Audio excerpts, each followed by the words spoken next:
My topic is Kaisanur forest disease. Kaisanur forest disease is a non-viral hemorrhagic fever in India. For the last 60 years, however, in recent years, the change in epidemiological profile of the disease has suggested that it is now time to consider KFD as an emerging tropical disease in India. First, it is reported in Shimoga in 1957, and now it is spread to many states and three districts in Kerala. So we have to keep in mind that we are, even though we are educating the affected people and people who are going to forest, more than that, we have to educate the public health professionals, veterinarians, and treating doctors and forest officials about the disease for early detection. Kaisanur forest disease is a febrile disease associated with hemorrhages caused by an arbovirus and transmitted to man by bite of infected ticks. Infected ticks are mainly of the family Haemaphysalis spinagira. First recognized in 1957 in Shimoga district of Karnataka. The name Kaisanur forest disease came from the name of that forest where the disease reported first. And the forest people near to villages noticed that group of monkeys are dying and they are sick and they are sitting idle in trees and all. After few weeks, people started fever and many of them died. Then NIV, Pune and ICMR worked on it and it led to the detection of the new virus. Epidemiological determinants are mainly the monkeys are the host. Monkeys, rodents, shrews are common host for KFD virus. Here in monkeys, we have to look for the Macaca radiata and Lengur monkeys are more affected, and even squirrel shrews are also the host. Once in this year, we had a case in an engineering graduate in Wayanad. He never had a visit to forest, but he had a pet squirrel, and he left the squirrel to forest, and he very frequently this squirrel used to visit him, and he removed some ticks from the squirrel. He had fever, and after 1 week, he was confirmed KFD RT-PCR positive. The Haemaphysalis spinagira has adult, eggs, larva, and nymph. In the winter season, the nymphal activity will be more, and increased number of nymphal activity, it will lead to more infections. So when it rains, the disease will come down into a submission, and when the summer season goes, the disease will spread. In Wayanad, the scenario is many of their lives are related to forest, and forest rearing and collection of forest goods are the livelihood of tribal people. Cattle are sent to forest, and 1 or 2 persons will be going to forest with these cattle. Cattle may be infected but play a limited role in transmission. No evidence of disease transmission via the unpasteurized milk also. But the risk is once this cattle goes to the forest and it come back to the residential area, there is chance for infecting the person who are not gone to forest also. So the farmers, firewood gatherers, hunters are a high risk, and forest officials and forest watchers who sleeps inside the forest in tree houses are also at high risk. Unsafe contact with infected animals may cause KFD virus transmission. No person-to-person transmission has been reported yet. The agent is a group B toga virus, flavivirus. It belongs to the family Flaviviridae. I told this natural host and reservoirs are rats, bats, squirrels, and this is Macaca radiata, the common monkey in Wayanad, and it is Now we cannot say that it is going to the forest is a reason for infection. These monkeys are coming to the residential area. Even in Manandwadi town, we can see these monkeys. Cattle maintain sticks. Once the cattle holds the sticks, what we are doing is repellents will be distributed through veterinary department to the cattle, and in the morning while they are leaving to the forest, we apply the repellents to the cattle, and it will come back. Then it won't affect the pigs. Another source is this firewood collection, and directly it will affect the person. Biting will be more in this scenario. They'll be walking this with this firewood, and if an infected monkey dies, soon after the death of that monkey, this tick leaves that monkey, because that monkey is not live for this virus. It doesn't need that carcass. So slowly, it will be leaving this monkey. And this nymph or adult or larvae, which will be in that dried leaves and woods, which if a tribal woman or any other person who is going to that area, this nymph and this tick needs a parasite. It has to live. For that, it catches another host. This is Haemaphysalis. Haemaphysalis is 15 species of hard tick. The main infecting species is Haemaphysalis, Spiny-Gira, and Tachura. Host factors are age 20 to 60 years, but we had child cases also. Sex is greater in males. Lives associated with forest, tribal forest, and tourist. Incubation period is 3 to 8 days, but it is a biphasic disease. Biphasic disease in its acute phase is 2 weeks, and the second phase after 1 to 3 weeks of the first remission. In the first case, patient reports with fever, myalgia, or any other 2 symptoms: fever, red eyes, headache, bleeding per nose, vomiting, diarrhea, intestinal hemorrhage, which is melena, like joint pain, muscle aches, etc. But when this any case confirms RT-PCR, we will trace the person who are all accompanied him to the forest. Definitely they would have gone near a dead monkey carcass and they would have got infected there. When they are getting fever, we will first investigation at PHC level is complete blood count. In that complete blood count, total count will be less and leukocytosis will be there, and platelet count also is reduced. So we will go for a RFT, LFT, then KFD, RT-PCR for screening. Previously, we were sending it to Manipal Institute of Virology for KFD, RT-PCR confirmation. Now we started the testing in our public health lab in Sultan Bathery. In second phase, after 1 to 3 weeks, patient usually comes with an altered sensorium and meningoencephalitis. Many of the ICU patients, where they'll having bleeding disorders, and most of them will be in ICU. In ICU, they are 80% of the patient will go to the first phase and they will cure. But 20% of the patient will go to the higher level.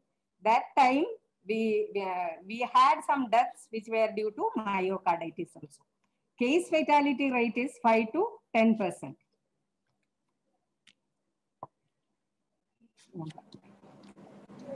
Treatment, no specific treatment for this disease. Early diagnosis is more important. When the season and history, from all this, the clinician should suspect this, whether this person is having KFD or not. I think people who had visited for trekking and all in forests of Wayanad, if they are coming with fever, we have to keep in mind that KFD should be ruled out. Symptomatic and supportive therapy includes maintenance of hydration and usual precautions for patients with bleeding disorders. Vaccination, We have one vaccine which is made by Shimoga NAV, and we are getting it from Shimoga. Killed vaccine, and it is 2 doses, 1 month apart. Third dose in 6th month, and every year we have to give the booster. The vaccine is given intramuscularly, and the contraindications are pregnancy, age below 5 years, and above 60 years. The injection is very painful, and it is a formalin attenuated vaccine. So the acceptance is very poor.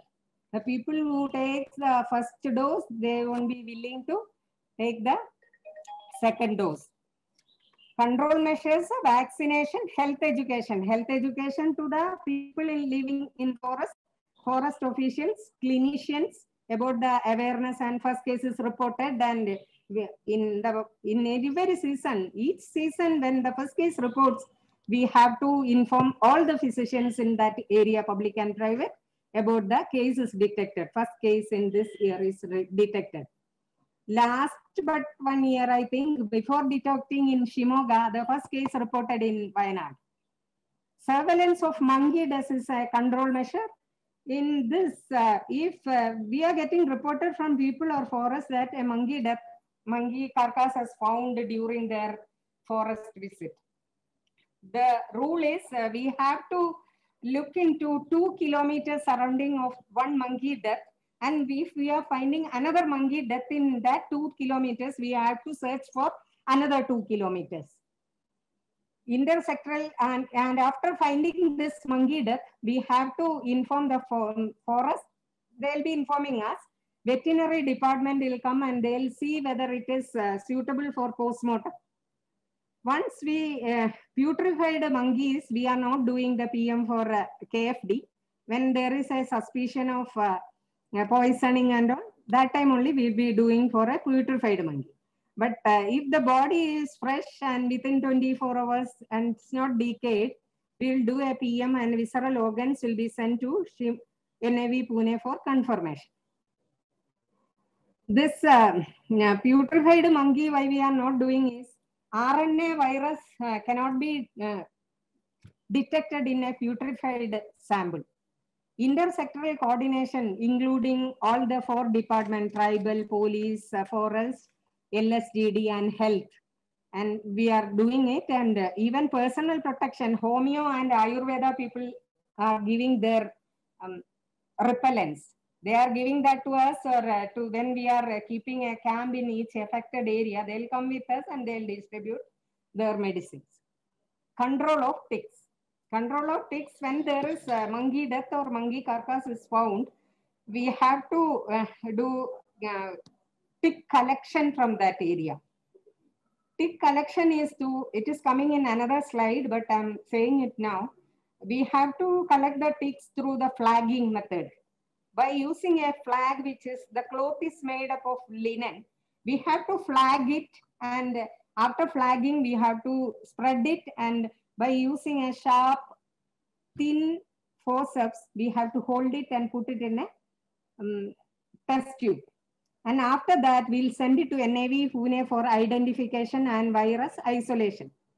Since I am here in Wayanad, I'll send all the seasons this ticks to NAV, but we never got a positivity in ticks. When we are getting a positive tick means, any positive ticks means there will be a huge outbreak. But it has not happened after the last 2-3 years. Sensitization of health system is for the early case detection, fever surveillance and all. If we are getting a case and it is confirmed as KFD, that area should be sensitized about that reporting. Then only fever surveillance, through fever surveillance only, we could trace the case early. This is a ULV sprayer which we purchased due to Meenakshi madam attended one conference in Bangalore, and ma'am called me to buy this instrument, and we are using this for in the monkey death area. So we are safe. That person is wearing a PPE and he is using this, and that uniformity of that distribution of that malathion will be there due to this spreading. 5% powder is mixed with chalk powder. Dust blower in each monkey death area we are doing. And before that, we will collect ticks. This is what I think you can see that flagging and spreading and looking. Our previous malaria officer Ashok is in that, and the blowing machine. Before removing the monkey carcasses, dusting must be done near the carcasses. Tick surveillance, ticks are sending to NL. In personal protective measures, wear light colored clothing. Then we can see a tick and we can remove it. Allow you to see ticks that are crawling on your clothing. Tuck your pants legs into so they cannot enter into the body. Apply repellents to discourage tick attachment. Repellents containing permethrin can be sprayed on boots and clothing. Last for several days. In here we are using dimethyl phthalate. We were using previously DMP oil, dimethyl phthalate. Now for forest department is purchasing this Odomos, all those things for their staff. We are giving BB emulsion, but acceptance for BB emulsion is less because it's having some sensitive skin reactions and all. So people are not accepting it. Ayurveda and homeo medicines, they are accepting. The method of taking that tick. When the tick is with the body, it is adherent to that skin. So when we are holding that tick, gentle holding and pulling it slowly, then only we'll get the complete tick outside. Otherwise, that tick will hold that its mouth parts will be on the skin and the other part will come with the forceps.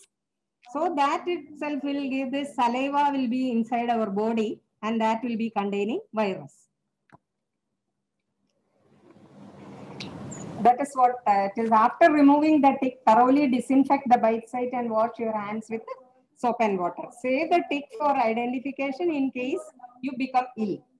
Usually people, when they are having fever, they'll give a history of tick bite. Place the tick in plastic bag and keep it in freezer. But what we are doing when we are collecting, we are keeping it in a test tube and sending through courier. But when we are sending this monkey, visceral organs of monkey, we have to send it in -60 gel ice pack. Actually, what we are doing is we don't have -60 gel ice pack. So our veterinary people are having -20 gel ice pack with them. So we will collect it with the help of veterinary people. They will pack it and they'll give it through with a vehicle. We are directly going to Shimoga and we are giving the visceral organs at Shimoga. And Shimoga, a very good trained and sincere team is working on this. They'll send it, they'll keep it in -60 gel ice pack and they'll send it to NIV Pune. Dr. Pragya Yadav is handling this in NIV Pune and ma'am is also cooperating in this control measures. Thank you.